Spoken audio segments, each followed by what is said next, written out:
My friends, welcome to this episode of the Outdoor Gear Review. I hope you all are doing well. Since late fall, early winter of last year, I've been testing out this sleeping pad here. This is the Obsidian from OneTigris. On paper, this pad should be a strong competitor to the Therm-a-Rest Xtherm, which is, in my opinion, the best insulated sleeping pad ever made. There is a problem with that product though, and it's cost. Focusing on the Xtherm for a second, for years this has been my go-to sleeping pad for cool to cold conditions because it performs so incredibly well.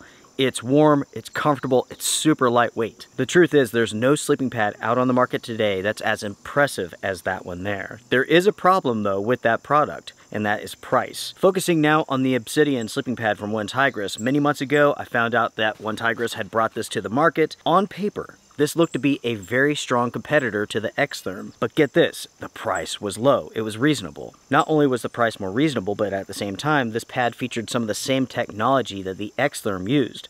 So I had high hopes for this product. I filmed a preview which I went over every single aspect of this pad, everything that's included and so on, and I've begun testing it out after that point. As it stands right now, I have roughly 12 trips out with this pad here, and I'm ready to share with you all my thoughts and opinions. The primary focus of this episode is my review of this product. I will touch upon the stats real quick, but let's say that after you're done watching this episode, you want to purchase this product and you have some questions, go back to that episode, the preview, as I go over every single aspect here. The focus here is my thoughts and opinions and my experiences with this pad. With that being said though, I do not believe that you will be interested in purchasing this pad because the simple truth is this. While on paper this pad sounds amazing, it sounds like it could be a competitor to the Xtherm, but in real life the pad falls short in many areas. The problems that I've had with this pad have pushed me not to recommend this product to you all.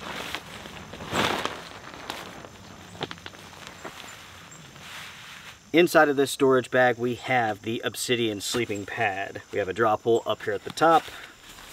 On the inside here, we have the pad itself. There is a compression strap that goes around it. Additionally, you do receive an air sac, but I do not have it with me at this point in time. If you're interested in seeing that, you will find it in the preview. Also, there is a small repair kit included. At the top of the pad on the left-hand side, we have the inflation and deflation valve. And as you're about to see, it takes quite a bit of work to inflate this pad because of the overall size.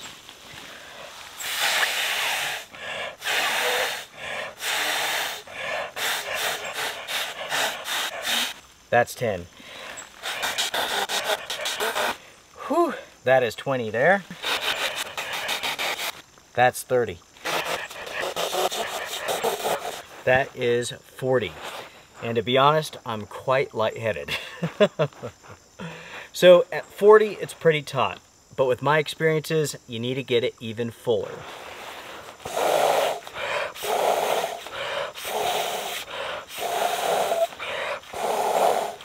To inflate this pad fully, 40 is the minimum, I would say, and if you can do more, you should do more, and I'll explain why in just a minute. Inflating this does take quite a bit of work, again because of the size.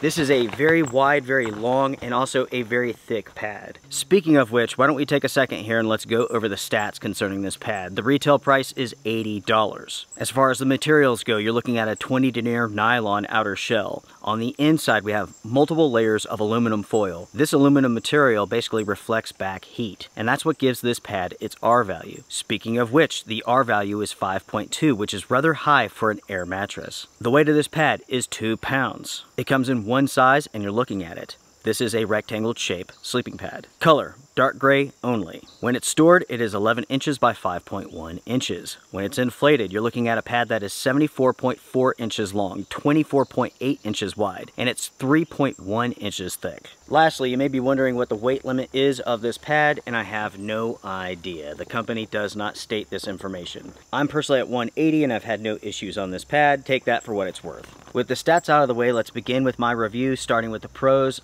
First pro right here is that the weight is not bad. For a pad that's this large, this thick, the weight, again, is not bad at all. 2 pounds for a very large size pad, this does make sense. At the same time, it needs to be mentioned that this pad is fairly inexpensive. 80 bucks, 2 pounds, that makes sense. If you want something like the Xtherm, that's ultralight, you're gonna pay for it. The Xtherm weighs 1 pound, but it's over $200. Next, everybody, we have to talk about the storage size. It is very impressive for, again, a pad of this size itself. This is a wide, long, and thick pad, but yet it stores fairly small. It does not take up much space inside of your backpack. Also, the storage bag is of a good size, and you can easily get this pad to fit inside of it when your trip is done. As far as the noise level goes with this pad, I've had no issues at all. Tossing and turning, the pad's not loud, it doesn't wake you up, nothing like that, and that can't be said for all pads. In fact, the Therm-a-Rest Xtherm is considered to be a noisy pad. With the Obsidian, in my opinion, the noise level is fine. Next, we need to talk about price. This would be a huge pro for this pad if it performed better. In other words, if it was more comfortable and if it was warmer. For 80 bucks, this would be a huge win for OneTigris. But unfortunately, it's not. And because of that, the price of this pad is less impressive. I wouldn't say it's a con because we're still looking at a pad that's under $100. I would say this is more of a big disappointment than anything else, and I will explain why in just a minute. The next pro that I have for this pad is the build construction. This is a very well-made pad. There's no issues when it comes to quality. Everything here looks good.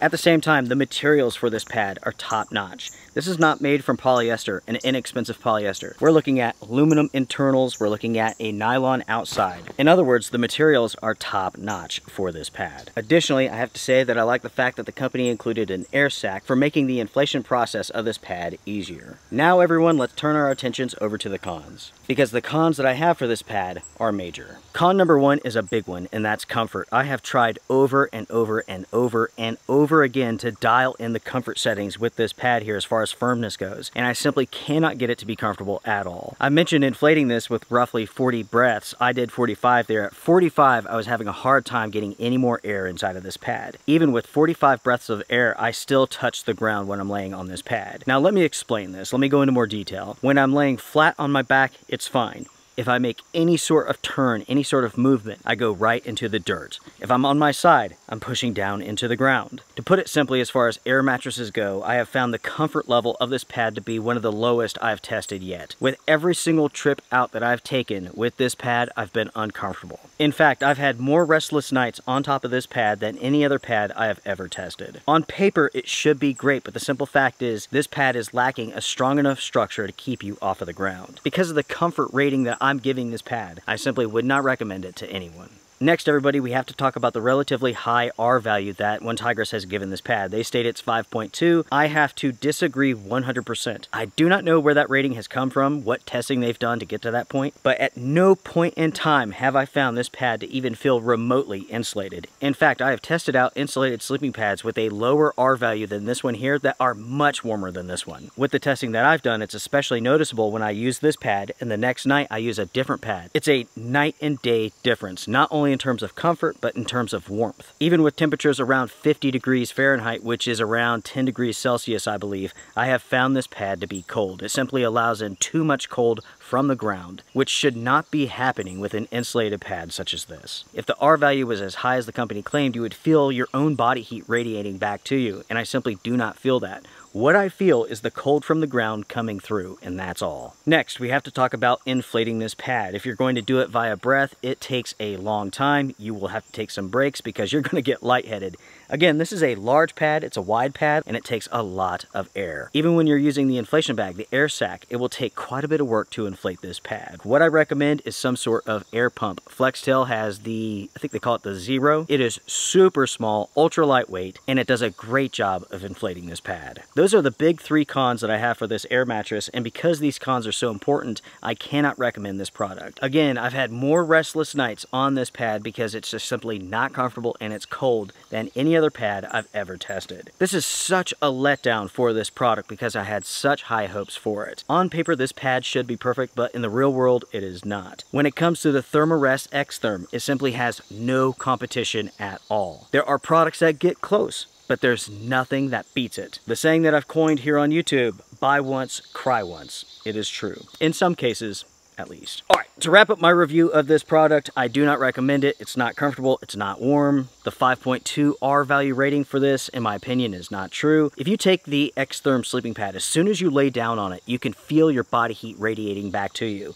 With this pad here, you do not get that same sensation. What I would like to see here is for OneTigris to reapproach this product and redesign it. It needs a stiffer structure, basically a structure that keeps you off of the ground. Again, this pad is really thick. There's no reason why at all your bones should be pushing into the ground on this, but unfortunately it does happen. And that's because this pad does not have a good enough of a structure to keep you supported. I have roughly 12 nights out on this pad with temperatures ranging from 15 degrees Fahrenheit all the way up to roughly 62 degrees Fahrenheit. Only with temperatures above 60 degrees have I been comfortable as far as warmth goes with this pad. And that's because with 60 degrees and up, that's considered to be a fairly warm night. So in my opinion, this is for warm conditions only.